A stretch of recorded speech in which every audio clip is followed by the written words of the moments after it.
मैं परमेश्वर का धन्यवाद देता हूँ। इस सुबह के समय परमेश्वर के पवित्र वचन के सामने आने का प्रभु ने जो मौका दिया है।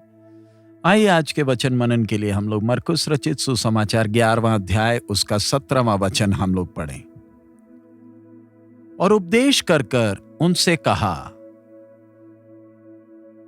क्या ये नहीं लिखा है कि मेरा घर सब जातियों के लिए प्रार्थना का घर कहलाएगा?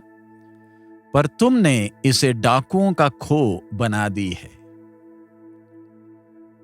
आरंभ में जब मनुष्य ने पाप किया, परमेश्वर की आज्ञा का उल्लंघन किया और उसे परमेश्वर की उपस्थिति से जब निकाला गया, उड़ाव पुत्र के पिता की तरह सर्वशक्तिमान परमेश्वर का दिल कितने दर्द से भरा होगा। और फिर हम देखते कैसे सर्वशक्तिमान परमेश्वर ने धीरे धीरे अपने उद्धार के कार्य को पूरा करते हुए मनुष्य को पवित्रता की गंभीरता सिखाई है। जब चुना हुआ कौम इस्राएल पवित्र परमेश्वर के साथ सीनाई पहाड़ में जब वाचा बांधा, तो परमेश्वर ने लोगों को आज्ञा दी कि एक मिलाप वाला तंबू बनाए जो परमेश्वर का निवास स्थान होगा, ताकि पवित्र परमेश्वर अपने चुने हुए लोगों के बीच में वास करें। यहां पर हम परमेश्वर के प्रेम भरे दिल को देख सकते हैं। लेकिन ध्यान रखें, परमेश्वर कभी भी अपने सिद्धांत को बदलता नहीं, क्योंकि अनंतकालीन परमेश्वर उस अनंतकाल की चट्टान की तरह जिसमें कोई बदलाव नहीं। परमेश्वर ने चुने हुए कौम को सिखाया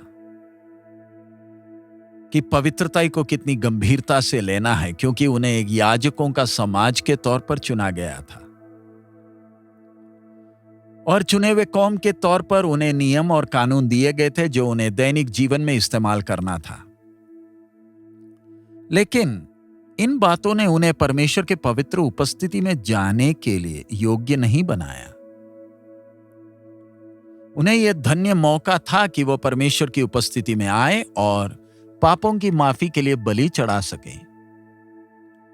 मंदिर को जब हम देखते हैं तो बाहरी तौर पर देखने के लिए खूबसूरत तो नहीं है, लेकिन परमेश्वर की महिमा उस मंदिर के भीतरी जगहों में अंदर से दिखती थी, जिसके कारण वो मंदिर बाकी सबसे भिन्न था। परमेश्वर की महिमा उसके अति पवित्र स्थान में वास करती थी और इस महिमा के कारण परमेश्वर अपनी प्रजा का देखभाल भी करता था उनके जीवन के समय में, उनकी यात्रा के समय में। लेकिन इधर हम परमेश्वर के वचन में देखते हैं कि प्रभु यीशु के उन बातों को ध्यान दें। क्या नहीं लिखा कि मेरा घर? सो इस वचन से हमें समझ में आता है मिलाप वाला तंबू परमेश्वर का अपना घर था। वो प्रार्थना के घर के तौर पर नियुक्त किया गया था। यह संसारिक आशीष और तसल्ली का जगह नहीं था, लेकिन एक ऐसा जगह था जिधर पापी आकर अपने पाप की माफी के लिए बलि चढ़ा सके और परमेश्वर के अनुग्रह और करुणा को अनुभव कर सके। परमेश्वर अपने कौम को वायदे किए देश में लाया ताकि उधर वो परमेश्वर की आशीषों को अनुभव करे। बेशक इस्राएल की प्रजा ने परमेश्वर से बलवा किया तो भी प्रभु ने उन पर करुणा की, उन्हें आशीष दिया और उनके शत्रुओं से अजीब तरीके से बचाया।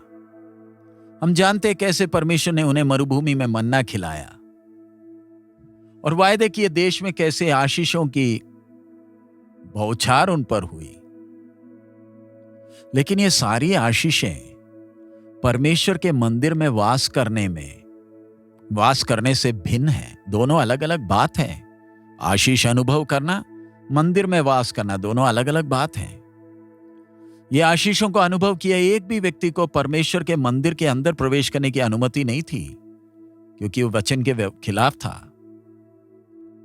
वो परमेश्वर का मंदिर या प्रार्थना का घर पवित्रता का चिन्ह था। परमेश्वर की महिमा उस मंदिर में वास करती थी। जब तक इस्राएल के लोग पवित्रता में जीवन बिताए, आज्ञा के अनुसार चले, परमेश्वर उनके मध्य था।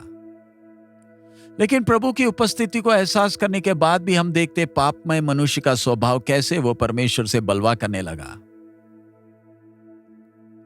और उनके लिए बलि चढ़ाना और प्रभु की आज्ञाओं का मानना वो एक रीति रिवाज बन गया।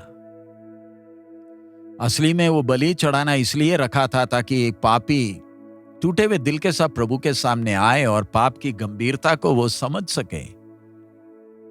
लेकिन परमेश्वर का घर डाकुओं का खो बन गया था। डाकुओं का खो दुनिया की कीमती चीजों से भरा होता है। दुनिया इन चीजों के लिए मोह करती है, लेकिन पवित्र परमेश्वर के सामने ये अशुद्ध वस्तुएं हैं। इसी प्रकार जब प्रभु यीशु उस मंदिर के सामने, जो हेरोद का मंदिर कहलाता था, खड़े हैं, वो मंदिर देखने में बहुत आलीशान, बहुत खूबसूरत है, इंसान की सारी जरूरतें पूरा करेगा, लेकिन परमेश्वर का भय उस मंदिर में कहीं भी नहीं। पुराने मंदिर में याजक अपने आप को शुद्ध करने के बाद भी भय के साथ मंदिर में प्रवेश करते थे, लेकिन अब मंदिर व्यापार की वस्तुओं से भरा हुआ है। परमेश्वर का भय कहीं नहीं। और मंदिर को तोड़े जाने के पहले परमेश्वर ने खुद ही कहा कि मंदिर अशुद्ध है। कितना बड़ा दुर्भाग्य है। यह हमारे लिए भी चेतावनी है। यह मिलाप वाला तंबू कलीसिया की छाया है। हम जो कलीसिया के सदस्य हैं, हमें अपने जीवन के प्रति कितना ध्यान रखना चाहिए। परमेश्वर ने हमें चुना है ताकि हम पवित्र रहें, परमेश्वर की महिमा हमारे द्वारा प्रकट हो।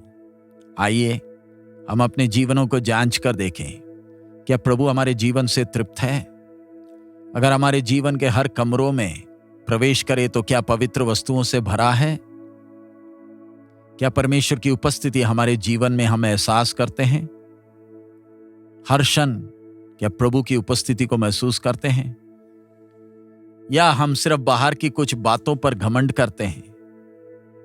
हमें ध्यान रखना है कि सारी सृष्टि परमेश्वर के सामर्थ को जब प्रकट कर रही है, परमेश्वर चाहता है कि परमेश्वर का भवन परमेश्वर की पवित्रता को ऐलान करे। सो आइए हम समय लेकर अपने जीवनों को जांचें, शुद्ध करें, ताकि परमेश्वर की महिमा हमारे जीवन में बनी रहे। आइए हम प्रार्थना करें।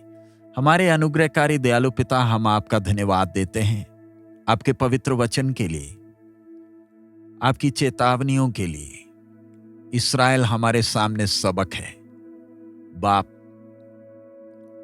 हमारे जीवन को आपने अपना मंदिर बनाया। अपने आप को पवित्र रखने के लिए हमें मदद करें। हमारे जीवन के हर कमरे आपके लिए प्रसन्नदायक हो सके, ताकि आपकी महिमा हमारे द्वारा दूसरे देख सके। सब महिमा आप ही को देते हैं प्रभु। अपने जीवन को ध्यान से बिताने के लिए हमें मदद करें। आपकी आशीष हो। सब महिमा आप ही को देते हैं। यीशु मसीह के मधुर नाम से हम मांगते हैं, आमीन। प्रभु हम सबको बहुत आयत में आशीष दे। हमारा प्रभु अति शीघ्र आ रहा है। मारानाथा।